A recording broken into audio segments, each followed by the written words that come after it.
बंदी छोड़ सतगुरु रामपाल जी महाराज जी की जय हो। परमपिता परमेश्वर की आप सभी प्यारी आत्माओं को मुझ पवन दास का सत साहेब।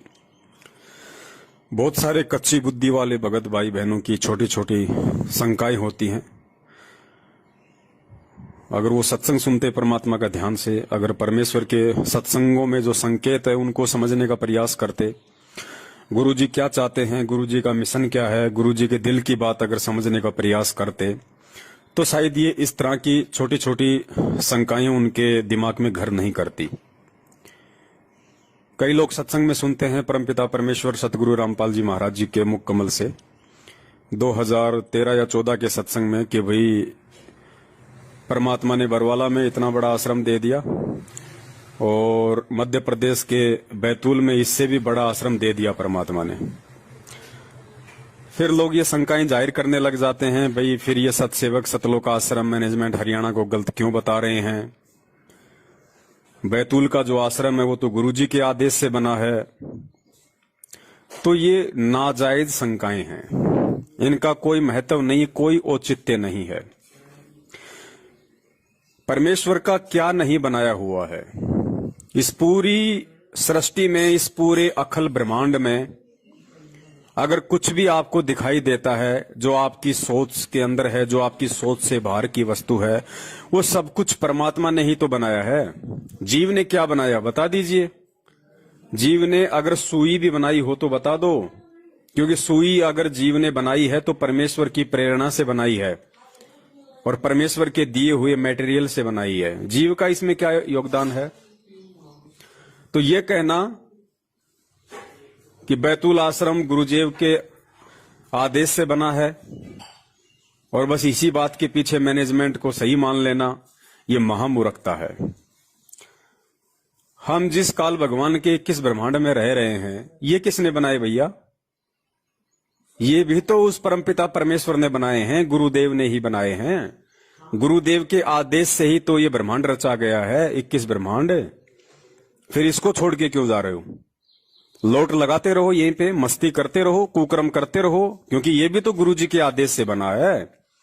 अगर वो परमात्मा इस काल भगवान को 5 तत्व और 3 गुण नहीं देता तो बताइए ये 21 ब्रह्मांड कहां से बनते। तो परमेश्वर ने दिए ना उसको, तो परमेश्वर के आदेश से बनाना 21 ब्रह्मांड है।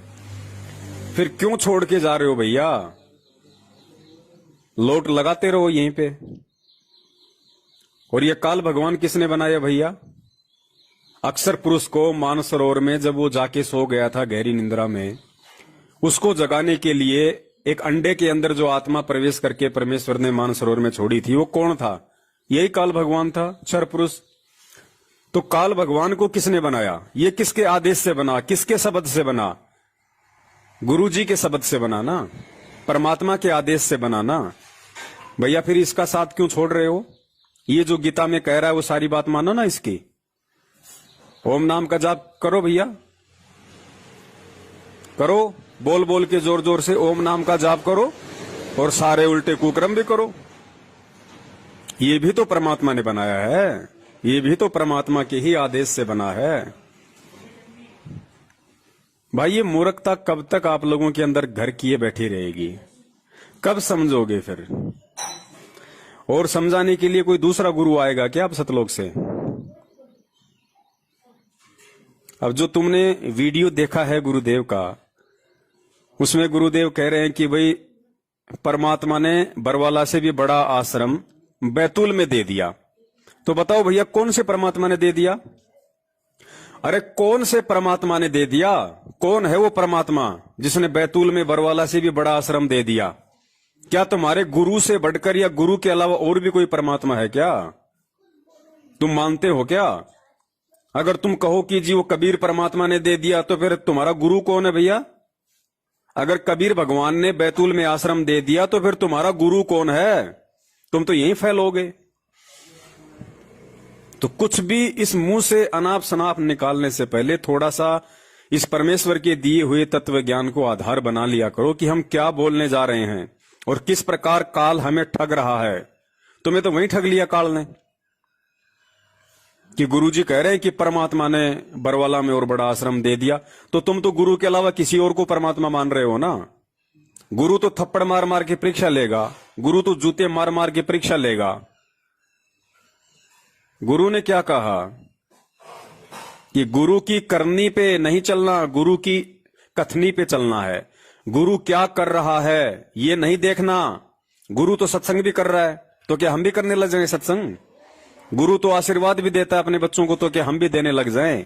वो गुरु की अपनी करनी है, वो उसके कर्म हैं। हमारे लिए क्या आदेश है? हमने गुरु की करनी पे नहीं चलना, हमने गुरु की कथनी पे चलना है। कथनी यानी वचन, सत्संग, जो आदेश उन्होंने हमें दे दिए, हमें उन पे चलना है। गुरु क्या कर रहा है उन बातों को हमने ना देखना है, ना उन बातों को लेके हमने मन में कोई शंका पालनी है। तो इन चीजों को समझने का प्रयास करो भैया। गुरु जी ने तो ये भगत भी बनाए हैं। आज संगत में जितने भी भगत हैं वो किसने बनाए भैया? आपके दादा परदादा ने तो बनाए नहीं, गुरु जी ने बनाए हैं ना। और गुरु जी का बनाया हुआ भगत यदि कल को काल प्रेरणा से उल्टे कुक्रम करने लग जाए, जैसे कि ये सतलोक आश्रम मैनेजमेंट हरियाणा वाले कर रहे हैं, तो क्या आप उस भगत के अनुसार चलोगे या नहीं? नहीं चलोगे ना। तो फिर गुरुजी के आदेश से यदि बैतूल का आश्रम बना है और उस आश्रम में यदि गुरुजी की मर्यादाओं के खिलाफ कंस्ट्रक्शन हो रहा है, तो वो आश्रम हमारे लिए मिट्टी है, मिट्टी, एक वैश्या के कोठे के समान है। इससे ज्यादा कुछ नहीं हमारे लिए। उस बैतूल आश्रम में 2-2 स्विमिंग पूल बने हुए हैं। किस लिए भैया? अपनी माता बहनों के साथ में नंगा नहाने के लिए बनाए थे क्या सतलोक आश्रम मैनेजमेंट हरियाणा ने? किस लिए बनाए? आश्रम में क्या जरूरत है स्विमिंग पूल की? तेरा गुरु जेल में ठूंटी चला के नहा रहा है और तुम यहां पे 2-2 स्विमिंग पूल बना के 50-50 लाख रुपए के तुम यहां पे अय्यासियां कर रहे हो और फिर भी कहते हो कि बैतूल आश्रम गुरुजी के आदेश से बना है। शर्म आनी चाहिए तुम लोगों को, शर्म। अब इससे ज्यादा समझाने के लिए दास के पास में शब्द तो हैं लेकिन वक्त नहीं है। तो ऐसी छोटी मानसिकता वाले व्यक्तियों के लिए दास ज्यादा समय व्यर्थ नहीं करेगा। जो समझदार होगा वो संकेत में समझ जाएगा। और मेरा ये थोड़ा सा जो रोष है, ये सवाल करता भगत के प्रति नहीं है, ये उन समस्त भक्तों के प्रति है जो इतना समझाने के बाद भी अपनी बुद्धि को थोड़ा सा भी परमेश्वर के ज्ञान की तरफ डाइवर्ट नहीं करते हैं। और जैसा उनके मन में कोई सवाल पैदा हुआ तुरंत उसका जवाब जानने की कोशिश करते हैं। अरे परमेश्वर ने आपको भी ज्ञान दिया भैया, मुझे अलग से बैठा के कोई ट्यूशन थोड़ी दिया है। सत्सेवकों को अलग से ट्यूशन थोड़ी दिया परमात्मा ने। जो सत्संग आपको सुनाए वही मुझे सुनाए। तो 5 मिनट थोड़ा शांति से उस परमात्मा के सत्संगों को आधार बना के खुद भी तो निर्णय कर सकते हो। अगर कोशिश करोगे तो क्या समाधान तुम्हारे पास नहीं है? क्या तत्व ज्ञान तुम्हारे पास नहीं है? क्या गुरु का आशीर्वाद तुम्हारे पास नहीं है? हर छोटी सी चीज के लिए आप लोग सवाल फेंक देते हो लिख के। ये भी तो देखो कि सामने वाला भी भगत है, उसको भी अपनी भक्ति करनी पड़ती होगी, उसको भी अपनी रोजी रोटी के लिए काम धंधा करना पड़ता होगा। हम कोई सतलोक आश्रम मैनेजमेंट हरियाणा वालों की तरह काल के एजेंट तो है नहीं, जो हमें भक्ति से कोई लेना देना नहीं है, जो हमें काम धंधे से कोई लेना देना नहीं है। हम कोई भक्तों के ज्योति पाठ और दान के ऊपर हराम के टूक तो तोड़ते नहीं है। हम परमेश्वर के विधान अनुसार चलते हैं, अपनी भक्ति भी करते हैं और अपनी हक अलाल अपनी नेक कमाई खाते हैं ताकि हमारी भक्ति बने, परमात्मा प्रसन्न हो। कि कबीरा धंधा करता रहे बिन धंधे धन ना होए, जो वो नर भूले भूल में जो धंधे ध्यावत नाए। तो हमें भैया हर तरीके से परमात्मा के एक एक वचन पे चलना होता है। तो हमारा इस तरह के बेफिजूल वाले छोटे छोटे सवालों से समय बर्बाद ना करें। हम फ्री नहीं बैठे हैं मैनेजमेंट वालों की तरह, हमारे दिमाग में भूसा नहीं भरा है सतलोक आश्रम मैनेजमेंट वालों की तरह। ये छोटी छोटी जो बातें हैं, इनका भी यदि आप इस ज्ञान को आधार बना के समाधान नहीं निकाल सकते तो फिर आपका भक्ति करना व्यर्थ है, ये सत्संग सुनना आपका व्यर्थ है। आप फिर राइट कान से सुन के लेफ्ट से निकाल रहे हैं, जिसका कोई मतलब नहीं है। तुम लोगों ने यहां तो बहुत जल्दी काल प्रेरणा से दिमाग लगा लिया कि बैतूल आश्रम गुरुजी के आदेश से बना हुआ है, और गुरुजी अपने दूसरे सत्संगों में जो दूसरे तरीके से समझा रहे हैं उन पे तुम्हारा ध्यान क्यों नहीं जाता भाई? सुनो ये छोटा सा सत्संग जिसमें परमेश्वर क्या कह रहे हैं। गुरुजी कह रहे हैं कि जिस आश्रम में मैं नहीं हूं उस आश्रम में माथा टेकने से कोई लाभ नहीं है। उस आश्रम में माथा टेकने से कोई लाभ नहीं है। वो पत्थर और मिट्टी का ढूंढ है, ढूंढ। सुनो ध्यान से सत्संग को। अपने आत्माओं, जैसे इस दास से मंत्र आप जी को बरवाला के पुराने आश्रम में मिला है, तो उसके लिए वो पुराना आश्रम अमरनाथ है जहां वो मंत्र मिला आपको। अब उस बरवाला आश्रम में माथा टेकने तो नहीं, उस मंत्र के जाप करने से आपका मोक्ष होगा। और वो मंत्र आपको ये दास कहीं भी मिल जावे, जैसे घर घर जाया करते थे हम, वो घर में मंत्र देते थे, तो उनके लिए वो स्थान है, वो अमरनाथ जहां ये मंत्र मिला था। उस अमरनाथ उस अमर मंत्र के मिलने वाले स्थान से मोक्ष नहीं, चाहे माथा टेको चाहे ना टेको, उस मंत्र के जाप से मर्यादा में रहते हुए साधना करने से आपका मोक्ष होगा। जैसे पहले हम नगर नगर में जाकर सत्संग करने लगे थे और वहां टेंट लगाया करते थे, भट्ठी बनाया करते थे, मिट्टी ग्राउंड में ईंटों की मट्टी भट्ठी बनाकर हलवा खीर बनाते थे और सत्संग करके हम अगले स्थान दूसरे शहर में चले जाते थे। तो जैसे हम एक बार करनाल के अंदर सत्संग करके चले गए, हम चले गए हिसार में आ गए, तो जिस भक्तों ने वहां नाम लिया था तो उनके लिए वो करनाल का वो मैदान अमरनाथ है। लेकिन अगर कोई उस बाद में कोई व्यक्ति यूं कहे कि चल आपको वहां वो स्थान दिखा कर लाता हूं जहां पर रामपाल महाराज का सत्संग हुआ था, तो वहां क्या दिखा कर लाएगा बाद में? जहां भट्ठी पड़ी थी ईंटों की, यूजलेस, हमने काम सारा कर लिया था, हम आगे चले गए। अब उन भट्टियों को देखने से, जैसे हम वहां ये सत्संग जहां हो रहा हो और ये दास जहां उपलब्ध हो, तो वहां भक्त हो, वहां पर खीर भी मिलेगी, हलवा भी मिलेगा और ये अनमोल ज्ञान भी सुनने को प्राप्त होगा। अब यदि कोई व्यक्ति कहे कि चल आपको वो स्थान दिखा कर लाता हूं जहां सत्संग हुआ था, वहां जाकर क्या दिखावे, देख यहां तो खीर बनी थी, यहां हलवा बना था, यहां बैठ कर नाम दिया था, तो वहां ना तो वह खीर ना हलवा, सूखी भट्ठी है, उन्हें 6 पे माथा टेका हो जाए। तो वो चीज तो यहां मिलेंगी जहां दास उपलब्ध है। अब ये बरवाला के अंदर है वो भट्ठी, वो खीर भी, हलवा भी और अनमोल मंत्र और ज्ञान भी।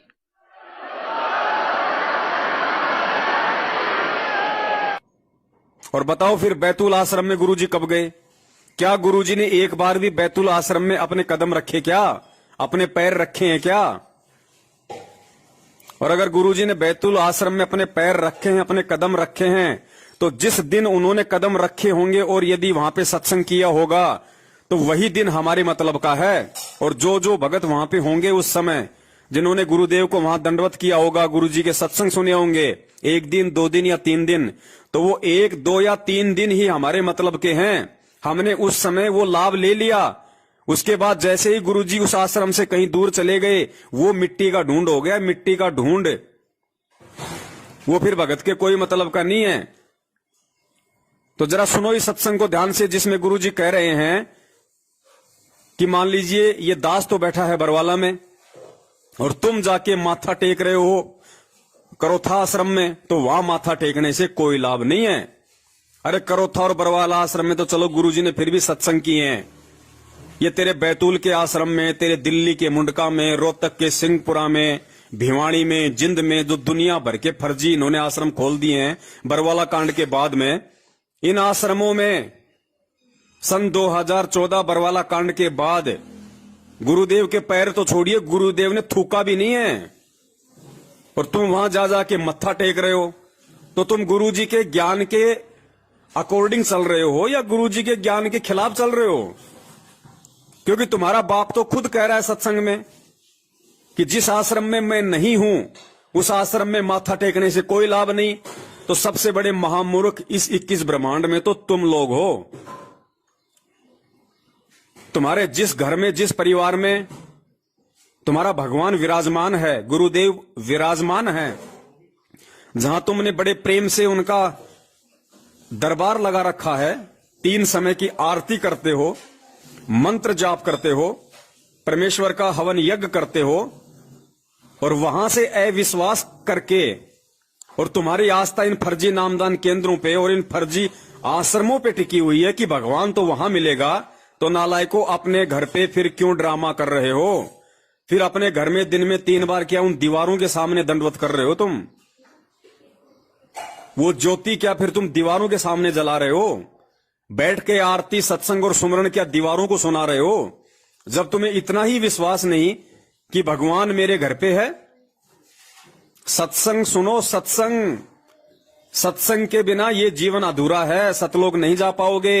ये पिछली पीढ़ी है, परमात्मा ने ज्ञान मार्ग इसको चुना है ज्ञान मार्ग के लिए। ये ज्ञान मार्ग है, देखा देखी मार्ग नहीं है।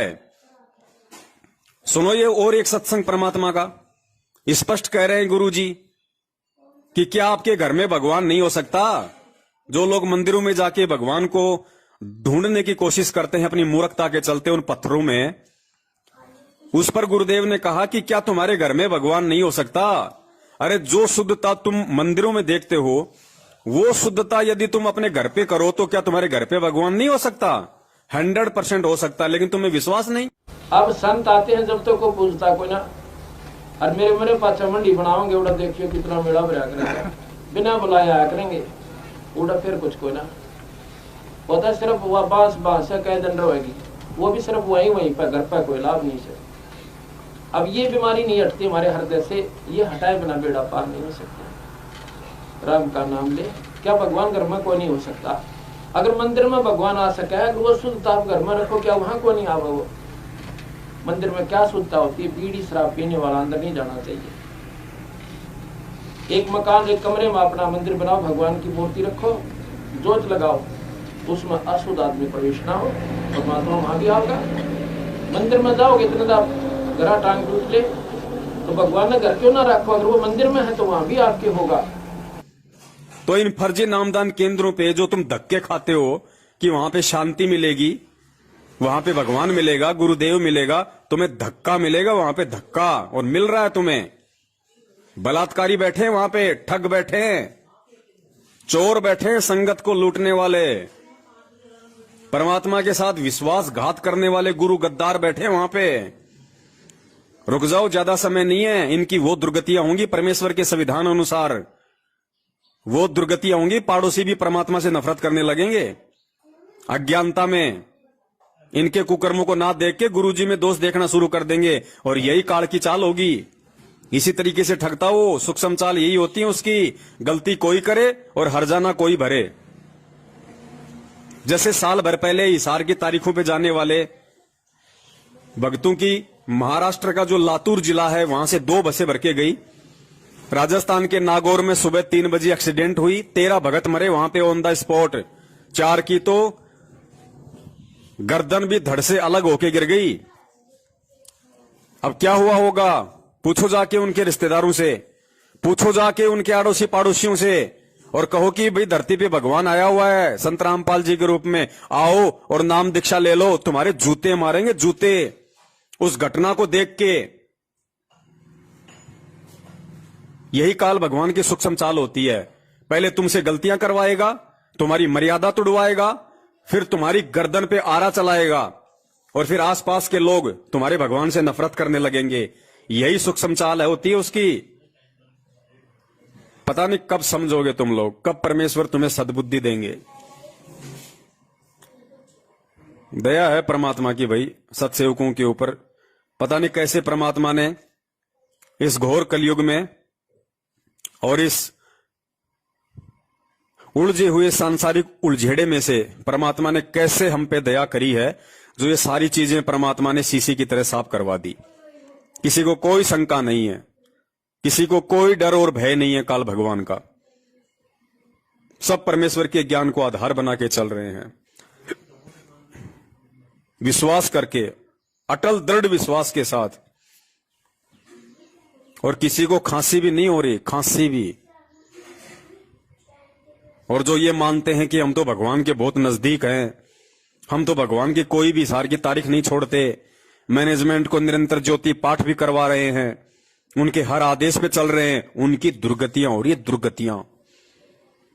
कब समझोगे फिर इस ज्ञान को, कब आधार बनाओगे? ये तत्व ज्ञान क्या परमात्मा ने अचार डाल के खूंटी पे टांगने के लिए दिया था? इसका ढक्कन खोलो भाई, नहीं तो ये बदबू मार देगा, फिर कोई किसी काम का नहीं है।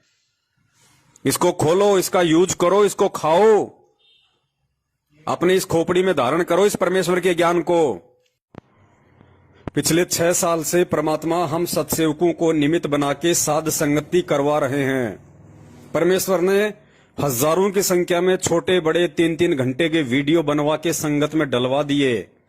यूट्यूब पे जाओ, फेसबुक पे जाओ, देखो। अब वो मूर्खता मत दोहराओ भाई, इस पिछली पीढ़ी में आने के बाद भी, परमात्मा से तत्व ज्ञान लेने के बाद भी। ये तो वही कहानी हो गई। फिर आप भक्तों में और जगत वालों में फिर क्या अंतर रह गया? एक कथावाचक था, वो रामायण का पाठ कर रहा था, पूरी रात तो उसने लोगों को रामायण सुनाई। सुबह उठ के एक ने कहा, जी महाराज। बोले हाँ जी। बोले सीता का बाप कौन था? तो तुम लोग क्यों इतनी मूर्खता कर रहे हो भैया? 7 साल से फिर क्या सुन रहे हो? फिर हमारे वीडियो क्या देख रहे हो?